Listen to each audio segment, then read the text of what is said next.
Counter-Strike has been around for a long time. And when something's around for a long time, some wild stuff happens. I'm Falcon, and today on gameranx, 10 crazy things Counter-Strike players have done. Number 10, Counter-Strike players showed their generosity when some bullies kicked a player, a legally blind and legally deaf Counter-Strike player, out of their game just because. It's not that he's entirely deaf or entirely blind. He can still play the game. He's a pretty good streamer. He's interesting to watch and frankly seems like a nice person. Still, whenever he plays a game, he informs everybody in the lobby that he has HSAN, which means hereditary sensory and auditory neuropathy. It's a degenerative disease that affects the nervous system, and he's upfront about it. It's not something that stops him from playing well. Still, he tells people. And frankly, I don't think he should have to. So it was a dick move on these people's part. However, the people watching the stream donated a very nice chunk o' cash. They put their money where their mouth is. They didn't just sympathize with this guy. They were like, you know what?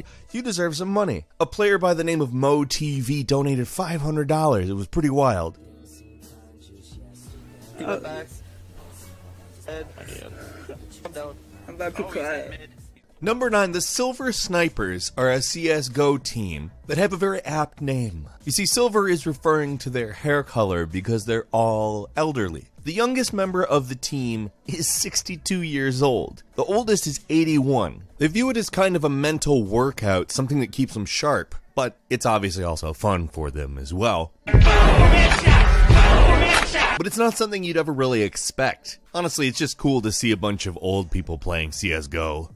Number 8, in China, a gamer was stabbed after being accused of cheating. And not just like stabbed in the side or stomach or something, you know, a normal stab, whatever that really is. They had a knife plunged through their head, through their temple, literally all the way into their brain. Only the handle was sticking out of his head. I don't know if I can stress that enough. Shockingly enough, he survived, but that's not the only time that's happened. And not even the most wild reason. Some dude from France spent 6 months finding a person who killed his online character in a CSGO knife fight and went to his home and stabbed him in the chest. Again, this guy survived, thankfully, but he missed his heart by literally less than an inch. Number 7, a high school student in Texas was arrested for making a map of his high school to play in CSGO. Now, this is a pretty controversial one because a lot of people really believe that this is not an arrestable offense, and I don't know.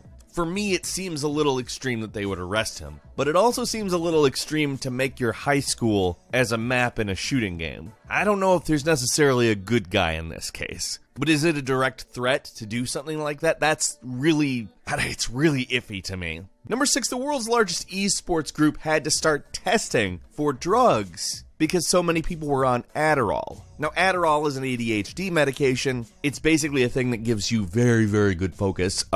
It's kind of amphetamines. Now, it is for sure legal, but, I mean, in traditional sports, you really shouldn't be using any kind of performance enhancer. Technically, steroids are legal, but it's quite a controversy when a baseball player gets caught using them. Wonder why? It's not fair. And it was widespread. Some players were literally saying, like, nobody wasn't on it. Seriously, imagine if that were real sports and everybody was like, yeah, we were all on, like, a horse steroid. Number 5, a league that was going to start up that would have been owned specifically by the team owners, as opposed to a third-party owner, was shut down because players organized against it. Now, the thing is, it sounds automatically like it would be better for the team owners to own a league, but if the players are saying, no, we don't want that, there's probably a reason behind it. Considering that the esports market is already pretty saturated, adding another league, another CSGO league especially, would probably fragment the market and destabilize the situation, and at the moment, things are finally just starting to become stable. So while it may sound crazy that they were like, no, we don't want the team owners to own the league,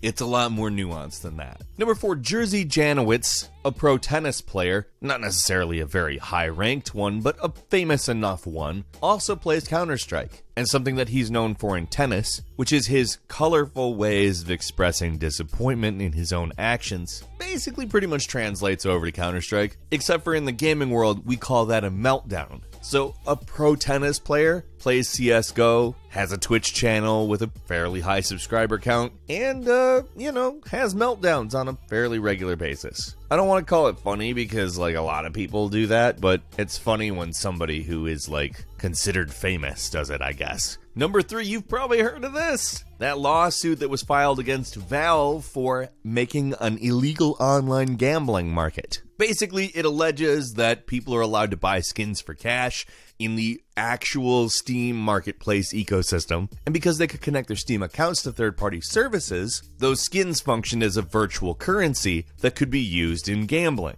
Now, because they're a virtual currency, they're not regulated in the same way a real currency is, and this is basically how companies are avoiding being called gambling. They basically added another step, which is instead of betting money, you buy fake money and bet that. Now, how this pans out legally, we still haven't seen. Number 2, we've talked about this on this channel before, but this is one of my favorite things that's ever happened with Counter-Strike. A guy who dislike cheating released like a bunch of fake hacks to get cheaters banned, and over 3,000 of them took the bait. It was literally made to just constantly give the player infinite ammo and health, which is a guaranteed VAC ban, the Valve anti-cheat system, and it just ended a bunch of cheaters from the service, which is great. And finally, number 1, a gamer named Michael Olsen won a string of competitions with no arms or legs. And as competing players said, it's not that he's good for a handicapped guy, he's just straight up good. He uses custom gear that allows him to do things a certain way, and if you watch any of his games, he is actually damn good. He's been doing this since 2001, and he's one of those people that kind of makes you feel like you don't really have an excuse as an able-bodied individual, and that's seriously badass. Couple of quick bonuses for you. First, a really awesome bomb defusing that happened when a guy snuck behind enemy lines, threw up a smoke bomb, and just did something that you don't even see in movies. It's that cool. And an entire team of players striked when their organization allowed a former cheater who had been VAC banned, and they were like, no, we don't like that. What's the craziest thing you've ever seen in Counter-Strike? Leave us a comment. Also, if you enjoyed this video, please click the like button. And if you're not subscribed, now's a great time to do so. We upload brand new videos every day of the week, and the best way to see them first is, of course, a subscription. As always, thank you very much for watching this video. I'm Falcon. You can follow me on Twitter @FalconTheHero, and we'll see you next time right here on gameranx.